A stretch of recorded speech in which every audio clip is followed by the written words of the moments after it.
I was really aiming for the stars when I was selecting guest chef speakers. I really didn't have high hopes with this one, but I figured I had nothing to lose, thanks to Gemma. And the worst would be a no, and then I got a yes. What the heck? I was shocked. And very, very excited. I don't think a lot of people were really shocked. I know people even working here were like, John Bishop's gonna be on this stage? This is crazy. I'm actually a bit nervous introducing him as well. He's like the Meryl Streep of the culinary world, a class act. British-born John Bishop has been cooking since his teens, and he came to Canada in 1973, where he continued to pursue his culinary career. In 1985, he launched the restaurant Bishop's in Vancouver, which was an immediate success and continues to garner accolades. In Chef Bishop's view, it makes sense to showcase the lush bounty of the Pacific Northwest. His West Side restaurant blends classic and modern flavors with a casual elegance. In 2003, the Queen of England awarded John a Golden Jubilee Medal for his service to the community and his hospitality leadership. I don't think I'll ever even say that award again. More recently, John was honored to receive the Governor General of Canada's Nation's Table Award, celebrating the culinary awards. In 2012, John is recognized with a Lifetime Achievement Award from Food Service and Hospitality magazine for his 40-plus years in the industry. It's with great honor I welcome John Bishop, the sixth course of six-course Discourse. Thank you for organizing this wonderful evening of passion and commitment and discipline, Vikram. I think you've heard it all here today. My story in Canada begins in 1973, February 13th, 1973, when a friend of mine who I'd worked with and gone to school with in England had applied to come to Canada and was offering me a sous chef's job in Vancouver, which turned out I got the visa, I got all of that, but the job fell through. So I arrived February 13th. There was no snow on Grouse Mountain that year. I stayed with friends on the east side by the P&E. I woke up in the morning and saw this beautiful mountains in front of me. We went on a tour of Gastown, which was booming even in those days, even though they'd had the riots.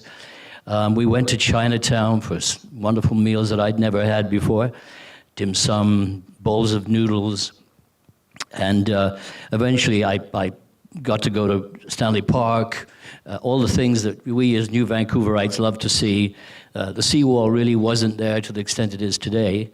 I just fell in love with the city, but pretty soon I had to knuckle down and get a job. So having just worked in Ireland for 10 years, I was drawing on my Irish connections, so I went down to Gastown and got a job at number 1 Alexander Street. They rented the kitchen out to me because it was a club and they didn't want anything to do with food, but they had to have a license. In order to have a license, they had to serve food. So the food wasn't exactly one of my most creative highlight moments, but anyway, I enjoyed the fun and got to know the city. And that went on for a number of years, and then I heard about this restaurant that had opened, and bear in mind, there weren't very many fine dining restaurants in this city at the time. Probably the William Tell, Gavroche, Chez Joël, Le Crêperie, La Brochette, and a few other Italian restaurants, but really there wasn't much choice. The Devonshire Seafood House, the Panorama Roof. Most of the chefs were trained in Europe, mostly German, Swiss, French. Very few locally trained chefs at all. Not because VCC didn't exist, it was just something that it was dominated by this foreign culture. Thank goodness that's all changed now. So I applied at this little restaurant on Hornby Street. All of the friends that I had at the time thought I was absolutely crazy. It was Umberto's Yellow House, and it was at the time probably seen as one of the top restaurants in the city. And my chef friend said, "Oh my God, what a workhouse! You know, you shouldn't do it." But anyway, I applied, and Umberto hired me, and here's this little Welsh boy cooking what was seen as the top North Italian food in the city. But 6 months was hell. But anyway, I managed to grasp the stuff, and Umberto and I somehow struck up a friendship. And it went on like that for about 9 years until one day I had a disagreement not with Umberto, but with one of his management people. I just didn't really agree. It was in a recession. Things weren't going well, and I didn't approve of it. So next day I'm out of a job, keep your mouth shut. So I'm out on the street, and I phone my friends up, and what am I going to do? And their reply very quickly was, what are you going to do? You're going to open your own restaurant. Well, it was the worst possible time in 1984 to be thinking about doing that. But we put together $80,000. That's what it was. I know it sounds incredible. And we didn't get the best of everything. I'm pretty sure like Vikram, we got a few second-hand hits and second-hand...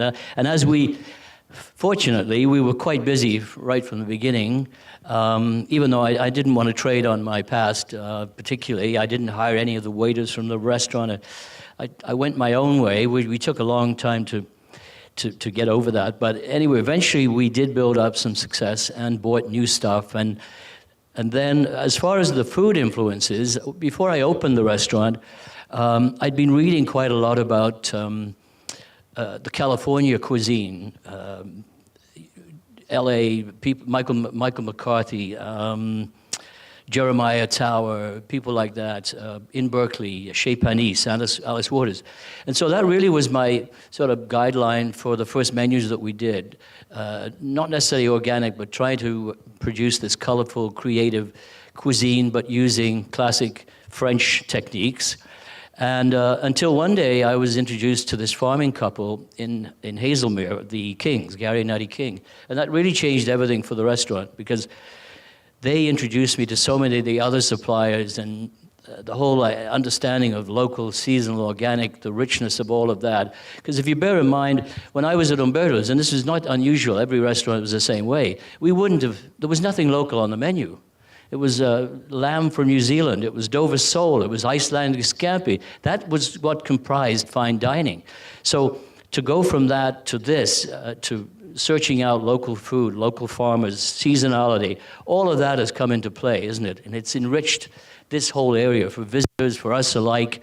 Now there are markets where you can buy food locally, meet the suppliers, meet the growers. In my day at Umberto's, I just get on the phone to Yen Brothers, and they brought everything. It was convenience. I mean, it was from California. It was fine for the time, probably, but then they'd throw in, would you like the toilet tissue to come with the tomatoes and the cleaning fluid with the carrots? And so it was all in the name of convenience. There was no face to the food at all. So where we are today, not only in my place, but I think in the industry as a whole, whether it's teaching the young people coming up the importance of, and why is it so important? To me, it's the richness of knowing these people. We're not demanding large quantities of food from them. It's a superb evolution that's taken place in this part of the world and all across Canada. It's a lot of pride, it involves a lot of passion, and it's certainly enriched us, and my staff too. It's just, it's an incredible environment, and if my mother, who was the first one that encouraged me to take up cooking, when I said to her that I wanted to join the army and leave town, she said, no, there's a cooking school. You can leave town. You'll end up with drinking habits and tattoos and stuff. She's proud to know I don't have any tattoos yet. But she said to me, I think it's a good idea to take up this trade because you'll always be in the warm and you'll always have something to eat. And I think she was so right. So thank you all for today. It's a pleasure.